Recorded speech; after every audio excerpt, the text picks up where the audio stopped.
سيئات أعمالنا من يهده الله فلا مضل له ومن يضلله فلا هادي له أشهد أن لا إله إلا الله وحده لا شريك له وأشهد أن محمدا عبده ورسوله لا نبي ولا رسول بعده اللهم صل وسلم وبارك على سيدنا محمد وعلى آل محمد رب اشرح لي صدري ويسر لي أمري واحلل عقدة من لساني يفقهوا قولي ربنا زدنا علما وارزقنا فهما اللهم لا سهل إلا ما جعلته سهلا وأنت تجعل الحزن إذا شئت سهلا amin. Hadirin bapak-bapak, ibu-ibu sidang jamaah salat maghrib yang dirahmati Allah Subhanahu wa taala. Apa kabar bapak-bapak? Pak Haji, sehat Pak Haji? Alhamdulillah. Ibu sehat ibu? Alhamdulillah, pada malam hari ini kita kembali bisa berkumpul di rumah Allah Subhanahu wa taala. Tidak lain dan tidak bukan adalah untuk menjalankan ketaatan kepada Allah Subhanahu wa taala. Jadi sudah sama-sama kita melaksanakan sholat maghrib, kemudian dilanjutkan dengan sholat sunnah, dan alhamdulillah Allah kasih kesempatan kepada kita semua untuk duduk di majelis ilmu ini untuk mendengarkan ayat-ayat Allah, untuk mentadaburi hadis-hadis Rasulullah SAW yang dengan ilmu yang kita dapatkan insyaallah kita bertambah ketaatan dan keimanan kepada Allah Subhanahu wa taala. Karenanya nikmat-nikmat yang Allah berikan tadi hendaknya selalu kita syukuri, yang semoga dengan bersyukur kita akan ditambah nikmatnya oleh Allah dan Allah mudahkan kita mendapatkan kebaikan surga di yaumul qiyamah. Amin ya rabbal alamin. Salawat dan salam semoga tercurah terlimpah kepada Nabi besar Muhammad sallallahu alaihi wasallam, pada para sahabat dan orang-orang yang selalu istiqamah menjalankan sunnah Rasulullah sampai akhir zaman, dan semoga kita mendapatkan syafaat beliau. Amin ya rabbal alamin. Hadirin sidang jamaah salat maghrib yang dirahmati Allah Subhanahu wa taala, Bapak Ibu-ibu yang dirahmati Allah. Alhamdulillah, kembali kita pada malam hari ini akan mentadaburi atau membaca kitab Mukhtasar Minhajul Qasidin karangan Imam Ibnu Qudamah Al-Maqdisi, yang sama-sama kita ketahui bahwa kita sudah masuk kepada bab salat, yaitu dengan tema sebab-sebab khusyuknya salat atau yang menjadikan salat kita khusyuk.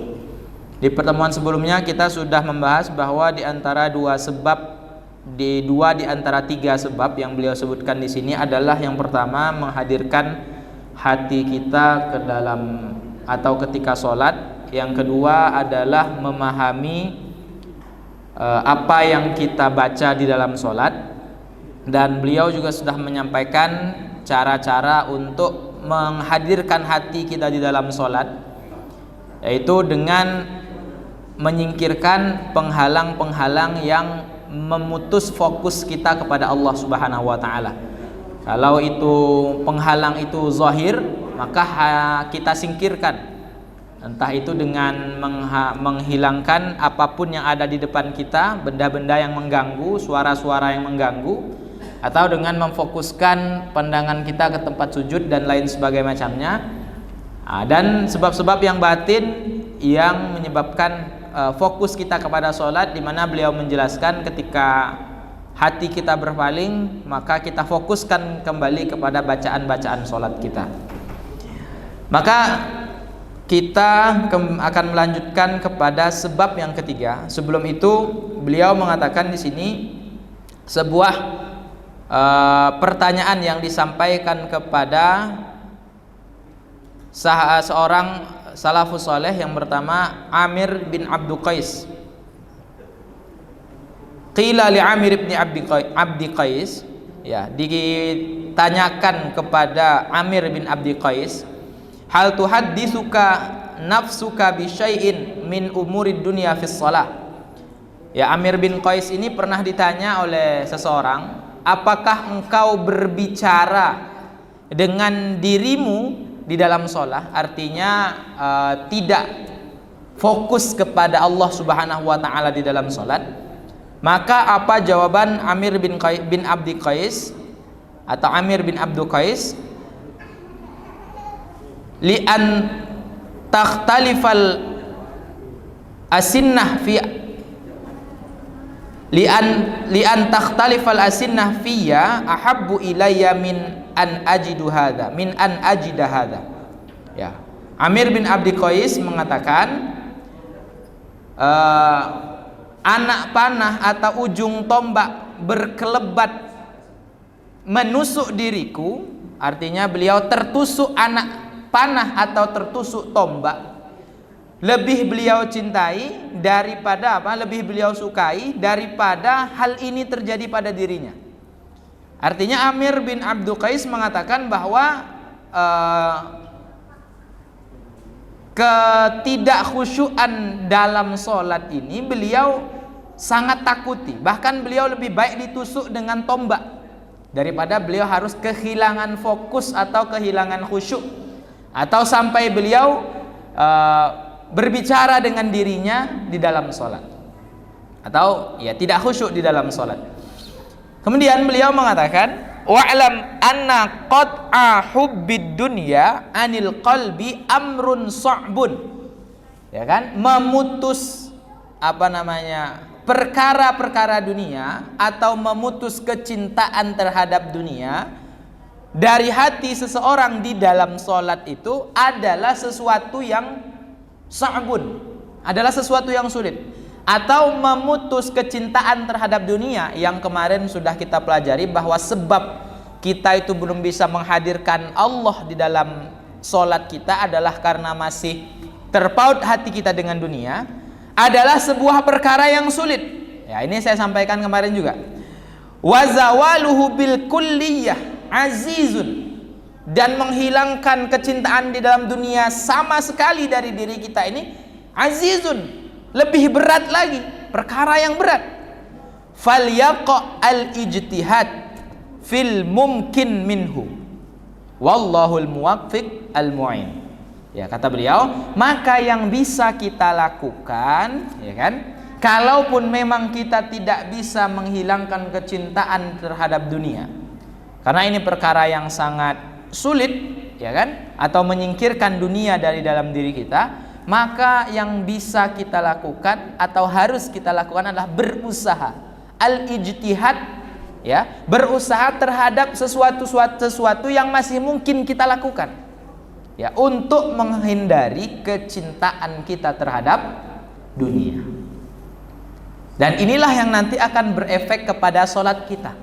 Khusyuk sepenuhnya di dalam sholat itu juga adalah sesuatu yang sangat sulit, ya kan? Tapi yang bisa kita lakukan adalah apa? Ya, tapi bukan itu menjadi sebab kita meninggalkan sama sekali kekhusyuan itu dalam diri kita. Kalau menurut sebuah kaidah itu, ma la yudraku kulluhu la yutraku kulluhu. Sesuatu yang tidak dapat digapai seluruhnya, jangan pula dihilangkan seluruhnya. Kalaupun tak bisa kita khusyuk, ya, full dalam sholat kita, jangan pula kita tak khusyuk sama sekali dalam sholat. Artinya apa? Ketika kita sholat, kita usahakan kita mulai dengan kekhusyuan. Ketika kita sudah mulai oleng sedikit, balikkan lagi. Oleng lagi, balikkan lagi hati kita kepada sholat tadi. Nah, inilah yang bisa kita lakukan untuk menggapai kekhusyuan di dalam sholat tadi. Hadirin rahmati Allah Subhanahu wa taala, masuk kita kepada sebab yang ketiga yang menjadikan kita khusyuk di dalam salat. Al-ma'na tsalis atau makna yang ketiga adalah at-ta'zimu lillahi ta'ala wal haibah, ya kan? Yaitu mengagungkan Allah Subhanahu wa taala, ya. Jadi yang menjadikan kita solat kita itu bisa khusyuk atau menghadirkan hati kita dalam solat adalah ketika kita betul-betul mengagungkan Allah. Ya. Kalau kita tidak paham siapa Allah, kita tidak mengagungkan Allah, yang mana kita solat itu menghadap Allah, maka kita akan meremehkan solat kita. Sebagaimana ketika kita menemui seseorang, kalau orang ini kita anggap punya wibawa, pasti kita akan serius untuk menemui orang tadi, mempersiapkan diri kita untuk menemui orang tadi. Tapi kalau kita bertemu dengan anak kecil yang mungkin tidak memiliki wibawa, ya kita akan biasa saja. remeh saja kita menemui mereka. Begitupun ketika kita sholat. Kalau kita belum mengagungkan zat yang kita temui di dalam sholat, yang kita menghadap kepadanya di dalam sholat, ya maka kita akan meremehkan sholat kita, tidak akan serius kita dalam sholat kita. Maka yang dapat menghadirkan hati kita, menjadikan khusyuk sholat kita adalah dimulai dengan kita mengagungkan Allah. Wa dzalika yatawalladu min syai'aini. Ya. Keagungan kita atau pengagungan kita terhadap Allah ini muncul dari dua hal. Apa itu? Yang pertama adalah ma'rifatu jalalillahi ta'ala. Yang pertama apa? Mengetahui dan memahami keagungan dan kemuliaan Allah. Bisa jadi kita belum mengagungkan Allah karena kita belum memahami keagungan Allah. Kita belum mengerti akan kemuliaan Allah. Nah, dalam bab yang lain disebutkan cara kita menemukan, memahami keagungan Allah itu adalah dengan membaca ayat-ayat Allah, memahami, mentadabburi ayat-ayat Allah, baik itu ayat yang Qur'aniyah yang tersurat di dalam Al-Quran, ataupun ayat-ayat yang kauniyah yang Allah tampakkan di dalam makhluk-makhluknya, di dalam ciptaan-ciptaannya. Apa kata Allah? Inna fi khalqis samawati wal ardi wa ikhtilafil laili wan nahar la ayatin li ulil albab alladzina yadhkuruna Allaha qiyaman wa qu'udan wa 'ala junubihim wa yatafakkaruna fi khalqis samawati wal ard rabbana ma khalaqta hadza batila. Sungguhnya dalam penciptaan langit dan bumi, ya, pergantian siang dan malam, ada ayat-ayat tanda-tanda kekuasaan Allah. Bagi siapa? Bagi mereka yang berfikir, bagi mereka yang mau mentadabburinya, memikirkan ciptaan-ciptaan Allah.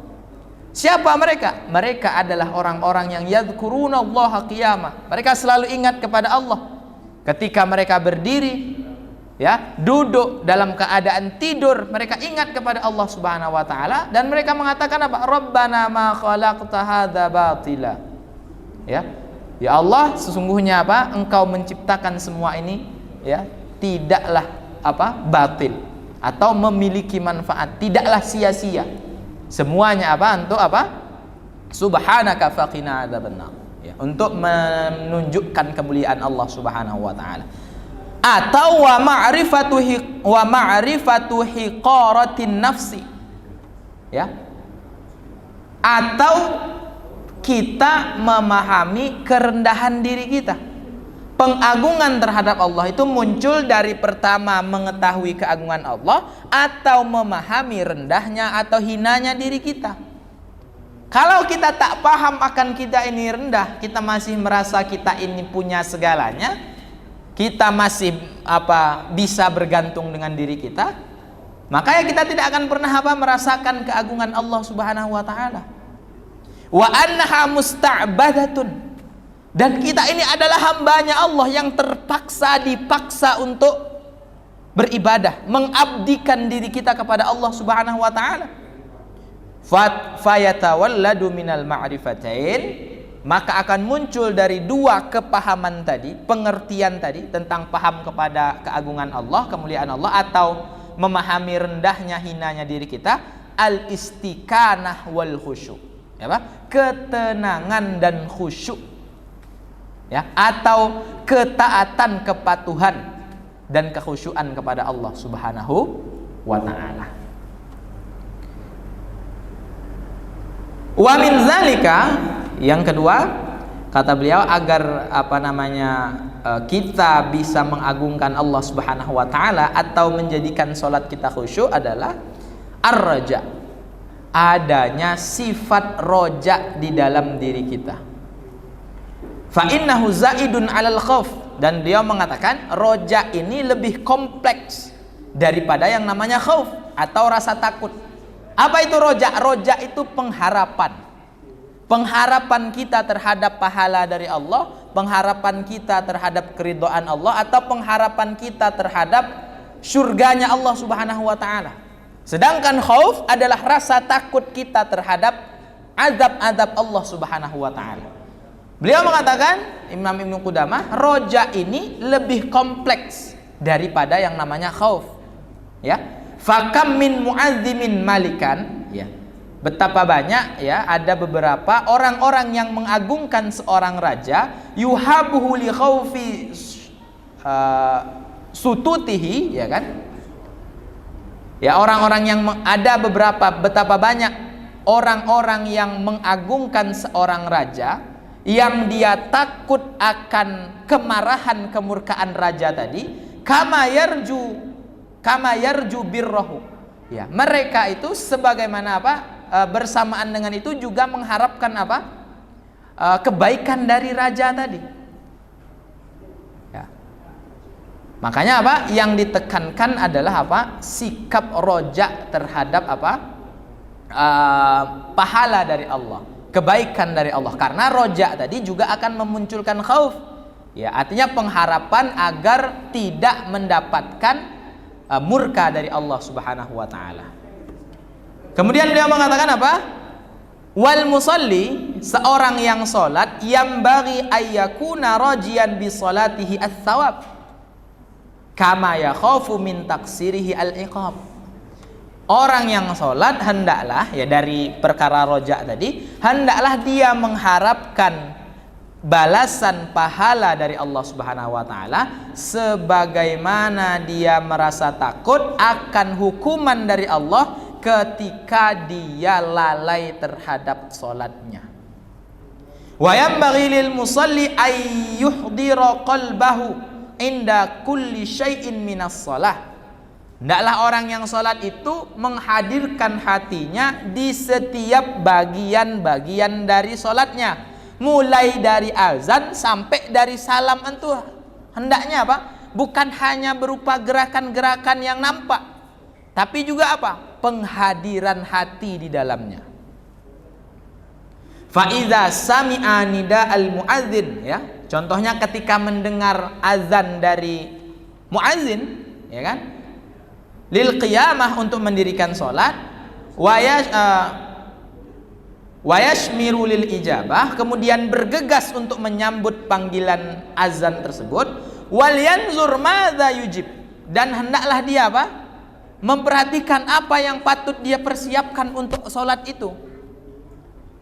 Wa bi ayyi badanin yahdur, ya bagaimana kondisi dia akan menghadiri salat tadi. Artinya apa? Bukan hanya mohon maaf, fa idza sami'a nida'al muadzin falyatamassalin nida'a lil qiyamah. Ya, ketika kita mendengar azannya muadzin, hendaklah kita mengumpamakan azannya muadzin itu adalah seruan juga atas kiamat. Ya. Sehingga apa? Kita berusaha secepat mungkin untuk mendatangi panggilan muadzin tadi. Ya, dan memperhatikan bagaimana atau apa yang patut kita persiapkan. Ya. Dengan kondisi seperti apa kita mendatangi salat tadi. Kemudian ketika kita menutup aurat kita, wa idza satara auratahu falyalam annal murada min zalika taghtiyat ma'annal murada min zalika taghtiyati fadaihi badanihi. Ya, ketika kita menutup aurat kita, hendaklah kita mengetahui maksud dari menutup aurat itu adalah menutupi apa? Aib-aib kita yang nampak, menutupi apa? Aurat-aurat kita. Minal khalqi, dari pandangan manusia. Falyadhkur aurati batinihi wa fadaihi sirrihi allati la yatla'u 'alaiha illal khaliq. Ya kan? Maka jangan hanya memperhatikan aurat yang zahir ketika sholat itu. Yang harus kita perhatikan juga apa?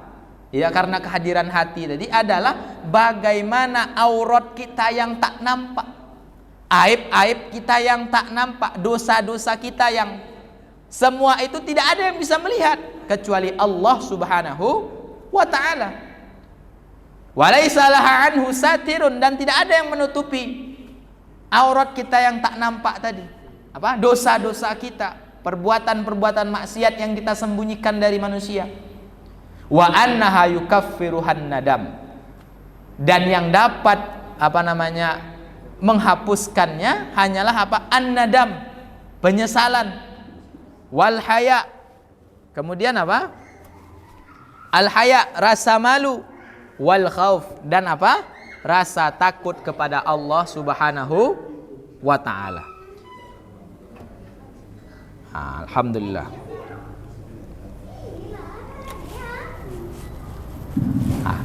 Inilah diantara maksud apa? Menghadirkan hati ketika di setiap bagian-bagian sholat. Ya, bagaimana dengan mendengar azan kita membayangkan apa? Tiupan sangkakala kiamat. Ya, sehingga kita bergegas mendatangi panggilan tadi. Ketika kita menutup aurat kita, bukan hanya kita memperhatikan aurat yang nampak, tapi bagaimana kita memperhatikan dosa-dosa kita. Dan tidak ada yang dapat menghapuskan dosa tadi kecuali taubat kita kepada Allah. Penyesalan, rasa malu, dan apa? Dan rasa takut akan azab Allah Subhanahu wa ta'ala. Wa idza istaqbalal qiblah, ketika kita menghadapkan wajah kita ke kiblat, faqad sarafa wajhuhu 'anil jihati ila jihati baitillah. Ketika kita menghadapkan wajah kita ke kiblat, artinya apa? Kita sudah memalingkan wajah kita dari banyak arah-arah ke satu titik, yaitu Baitullah. Fasarfu qalbihi ila Allah taala aula min dzalik. Maka memalingkan hati kepada Allah, ya kan? Tentu lebih utama. Artinya bukan hanya wajah kita yang kita palingkan kepada kiblat, kepada Baitullah, kepada Ka'bah, tapi hati kita juga harus kita palingkan kepada Allah di dalam salat. Fakama annahu la yatawajja ila jihatil bait illa bil insirafi an ghairiha, kadzalikal qalbu la yansarifu ila Allah taala illa bil insirafi amma siwah. Sebagaimana wajah kita tidak akan dapat hanya terhadapkan kepada Baitullah, ya, kecuali dengan memalingkan daripada arah-arah yang lain, maka begitupun hati kita tidak akan bisa fokus menghadap kepada Allah kecuali dengan menghilangkan atau memalingkan hati kita daripada apa? Hal-hal selain Allah. Paham tak, Bu? Pak? Ya.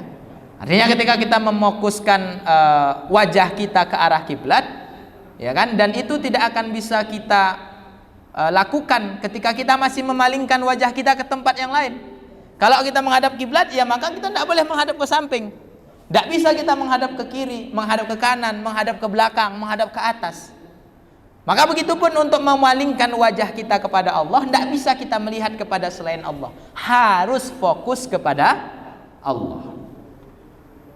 Wa idza kabbarta ayyuhal musalli, ya, ketika kita takbiratul ihram di dalam salat kita, fala yukadzibanna qalbuka lisanak, maka jangan sampai hati kita ini mendustakan mulut kita. Artinya apa? Mulut kita mengucapkan Allahu Akbar, takbir, ya, mengagungkan Allah, Allah Maha Besar, tapi hati kita sama sekali tidak ada pengagungan kepada Allah Subhanahu wa ta'ala.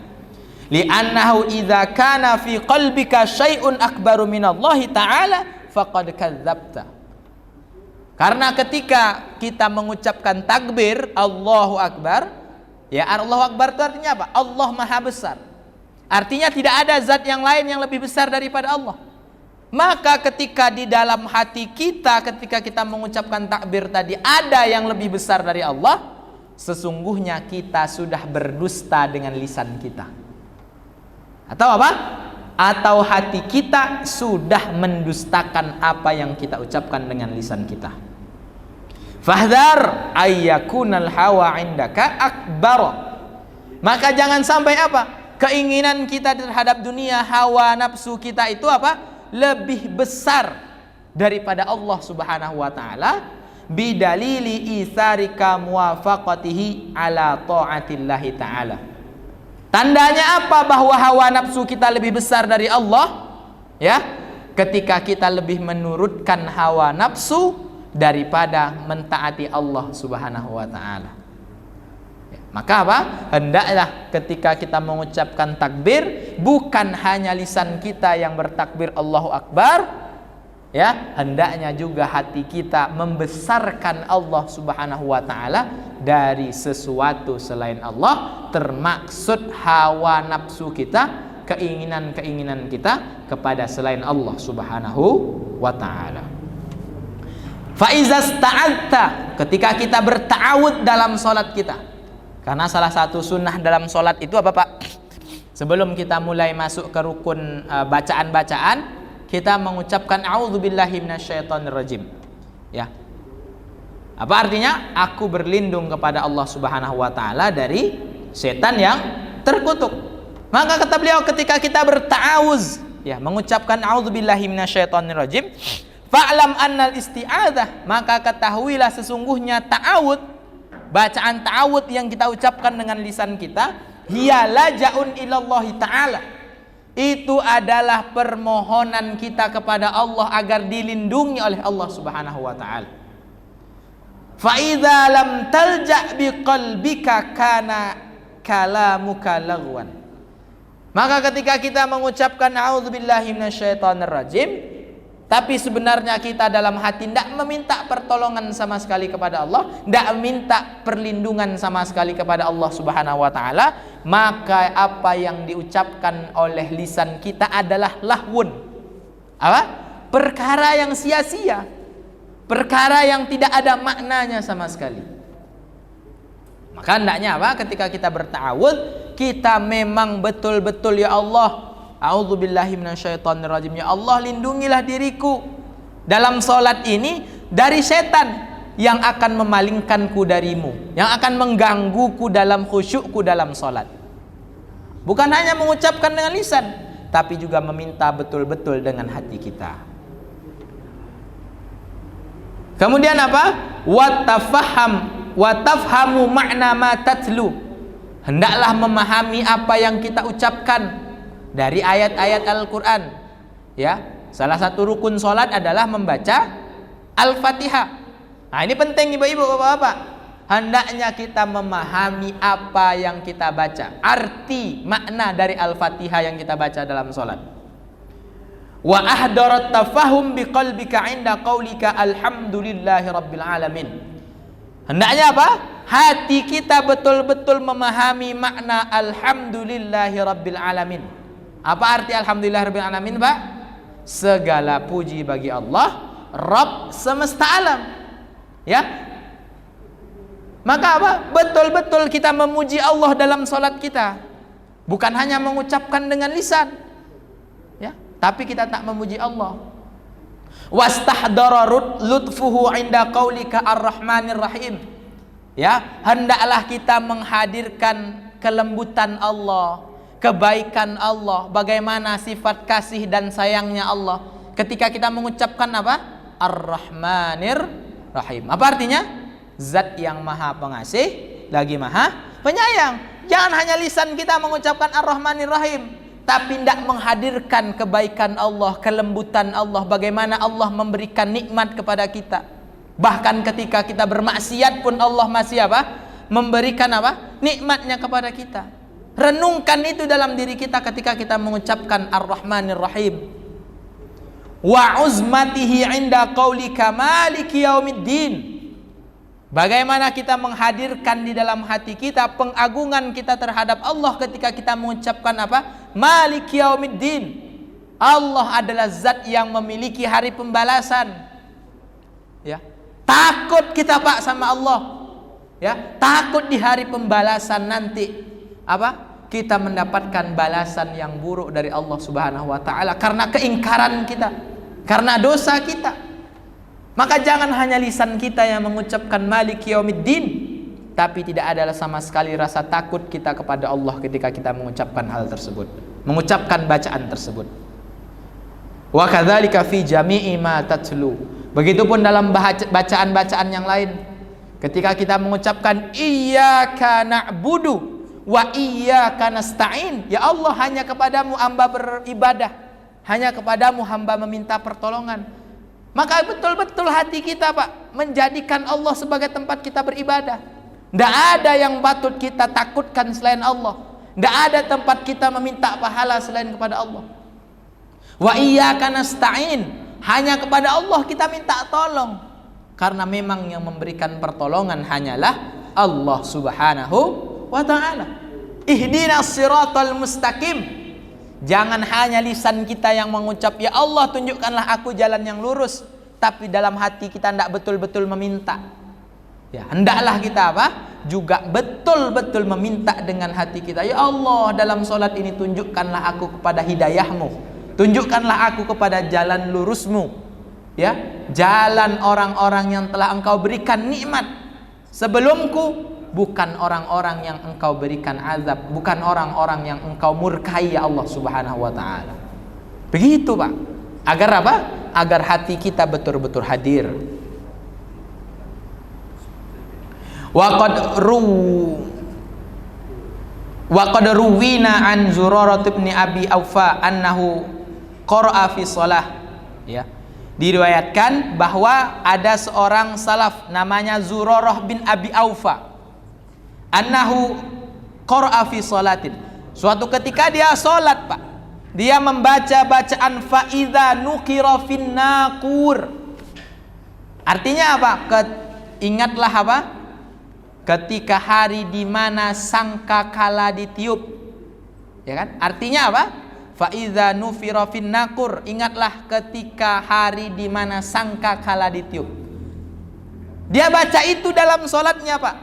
Apa yang terjadi dengan Zurarah bin Abi Aufa? Fakharra maitan. Ketika itu dia tersungkur langsung mati, Pak. Tersungkur langsung mati. Ya, memang mati itu karena ajal, Pak. Ya, Bu, mati itu karena ajal. Tapi ini Zurarah ini pas meninggal ketika dia mengucapkan fa idza nuqira fin naqur di dalam salatnya. Yang artinya apa? Ingatlah ketika hari di mana sangkakala ditiup. Bayangkan Pak, ketika sangkakala ditiup, apa yang terjadi? Ya, tiupan yang pertama apa? Mati semua kita. Tiupan yang kedua apa? Dibangkitkan kita oleh Allah Subhanahu wa taala. Ya, Zurarah bin Abi Aufa ketika membayangkan ini dalam salatnya, karena dia membaca itu, langsung dia tersungkur dalam salatnya. Mati ketika itu langsung. Wa ma dzalika illa li annahu sawwara tilkal hal fa atharat indahu talaf. Dan itu tidak akan terjadi, kata beliau, kata Imam Ibnu Qudamah Al-Maqdisi, melainkan karena Zurarah membayangkan betapa dahsyatnya hari kiamat itu, Pak. Banyak cerita tentang sahabat. Ya, ada sahabat yang membaca satu ayat diulang-ulang terus. Karena dia tiba-tiba terhenti karena membayangkan apa yang dia baca di dalam sholatnya. Begitu pula kita. Bagaimana kita betul-betul menghayati bacaan-bacaan yang kita baca di dalam sholat dan membayangkan apa? Keagungan-keagungan dari ayat-ayat Allah tadi. Wastash'ara fi ruku'ika tawadhu. Ya. Hendaklah kita apa? Betul-betul memunculkan sikap tawadhu ketika ruku'. Tawadhu itu apa, Pak? Rendah. Merasa diri kita ini rendah. Jangan badan kita ruku, badan kita tunduk, tapi hati kita meninggi, tapi hati kita masih sombong. Wa fi sujudika ziyadatul dzil. Atau ketika sujud itu maka harus lebih lebih rendah lagi hati kita. Jangan sampai badan kita ruku, ya kan, badan kita sujud, tapi hati kita ini masih sombong. Kita belum merasa diri kita ini lemah. Kita masih merasa kita bisa melakukan apapun dengan kekuasaan kita. Kita masih bisa merasa melakukan apapun dengan harta kita. Kita merasa tak ada yang bisa menghentikan kita, mengalahkan kita dengan kekuasaan yang kita miliki. Padahal ketika itu kita sedang ruku, kita sedang sujud kepada Allah Subhanahu wa taala. Li'annaka wada'tan nafsa maudi'aha. Karena ketika kita ruku, ketika kita sujud, sesungguhnya kita sudah meletakkan diri kita pada tempatnya. Ya, karena diri kita ini memang tempatnya rendah, Pak. Yang tinggi itu adalah siapa? Allah Subhanahu wa taala. Wa radattal far'u ila aslihi bisujudi 'ala turabi alladhi khuliqat minhu. Dan kita sudah mengembalikan cabang kepada akarnya. Dengan apa? Meletakkan kepala kita, meletakkan badan kita kembali kepada turab, kepada tanah. Ya kan? Di mana kita ini memang diciptakan dari tanah. wa tafaham makna al-adhkar bidzauq. Dan hendaklah kita apa?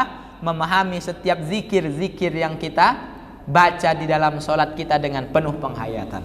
Bagaimana saya sebutkan kemarin, ketika kita mengucapkan subhana rabbiyal a'la wa bihamdi, subhana rabbiyal azimi wa bihamdi, ya kan, itu zikir-zikir dalam solat. Kita betul-betul ingat kepada Allah. Subhana rabbiyal azimi wa bihamdi, maha suci Rabbku, Tuhanku Allah yang maha mulia. Maha suci Tuhanku Allah yang maha tinggi. Bukan hanya lisan kita, tapi kita betul-betul menghayati keagungan Allah, kesucian Allah dari apa? Segala macam keburukan-keburukan, dari segala macam kotoran-kotoran. Nah, hasil dari solat yang penuh dengan penghayatan, Bapak Ibu yang dirahmati Allah Subhanahu wa taala, wa'lam anna ada as-salati bihadhihi syurutil batinah sababun li jala'il qalbi minas soda.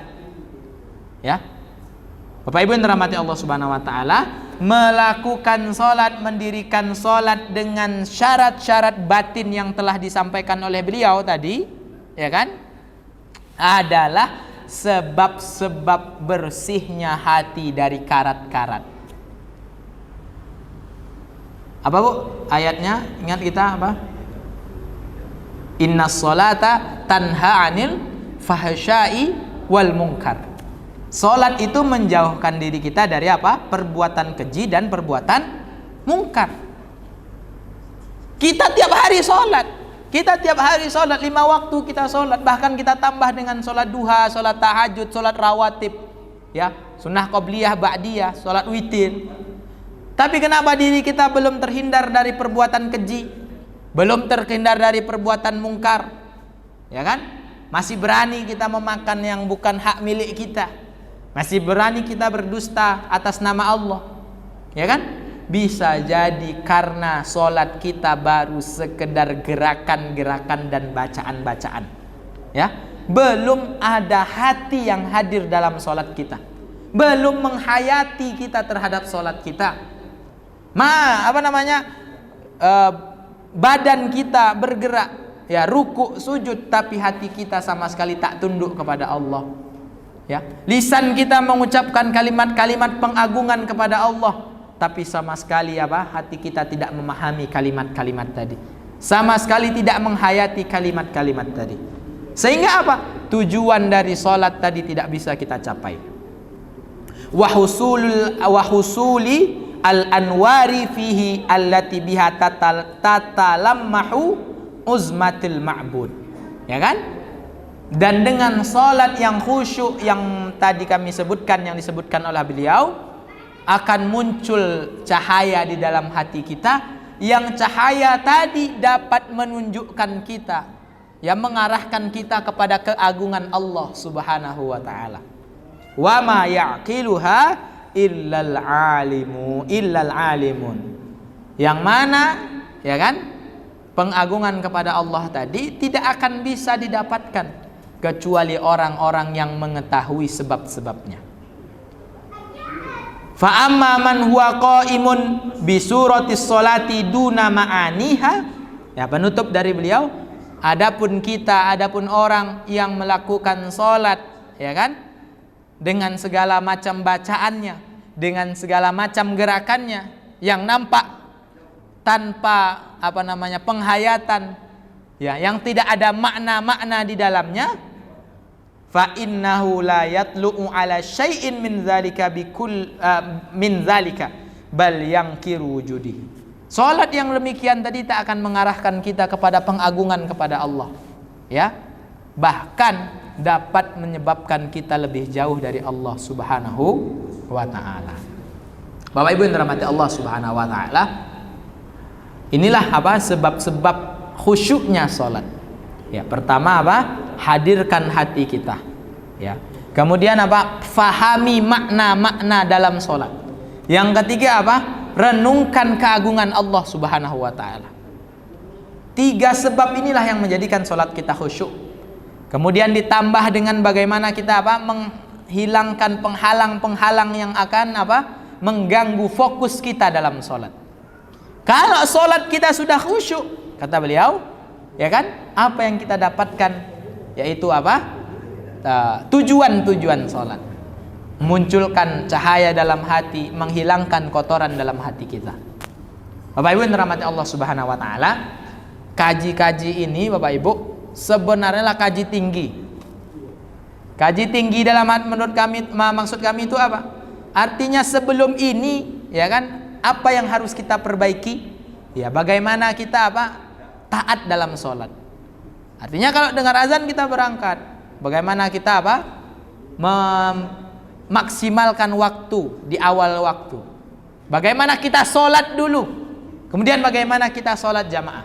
Tapi, ya kan, keistiqomahan kita dalam sholat juga dapat digapai dengan sholat yang khusyuk. Kita belum bisa istiqomah sholat, bisa jadi karena apa? Sholat kita belum sebagaimana yang diharapkan oleh Allah Subhanahu wa ta'ala. Maka Bapak Ibu dirahmati Allah Subhanahu wa ta'ala, usikum wa iyaya bittaqwallah. Kami ingatkan diri kami dan jamaah secara umumnya, mari kita bersama kembali taat kepada Allah, takut kepada Allah Subhanahu wa ta'ala, perbaiki terus sholat kita. Karena memperbaiki sholat adalah cara awal kita untuk memperbaiki hidup kita, adalah cara awal kita untuk memperbaiki hubungan kita dengan Allah Subhanahu wa ta'ala. Kalau kita masih mungkin golongan kelompok yang mungkin masih bolong-bolong sholatnya, maka penuhi sholat-sholat kita. Kalau mungkin bapak-bapak, kami sendiri mungkin kita masih lalai-lalai sholat berjamaah, maka mulailah untuk sholat ke masjid. Ya. Kalau misalnya kita sudah istiqomah sholat, sudah datang ke masjid di awal waktu, barulah kita memperbaiki kualitas sholat kita. Sampai kapan kita harus memperbaiki kualitas sholat? Sampai mati. Karena sholat yang kita lakukan, kita laksanakan pula sampai kita mati. Bapak Ibu yang dirahmati Allah Subhanahu wa taala, inilah bab salat yang disampaikan oleh Imam Ibnu Qudamah Al-Maqdisi dalam kitabnya Mukhtasar Minhajul Qasidin. Sudah selesai kita bahas. Semoga menjadi manfaat untuk kita semua terhadap salat kita dan ketaatan-ketaatan yang lain kepada Allah Subhanahu wa taala. Yang menyampaikan tidaklah lebih baik dari Bapak Ibu yang mendengarkan. Semoga kita dapat merenungi apa yang disampaikan oleh beliau di dalam kitabnya. Dan terima kasih atas segala perhatian Bapak Ibu. Mohon maaf atas kesalahan dan kekurangan yang ada dalam diri kami. Kita tutup dengan doa kafaratul majlis. Subhanakallahumma bihamdika, asyhadu an la ilaha illa anta, astaghfiruka wa atubu ilaik. Hadanallahu wa iyyakum ajma'in. Assalamualaikum warahmatullahi wabarakatuh.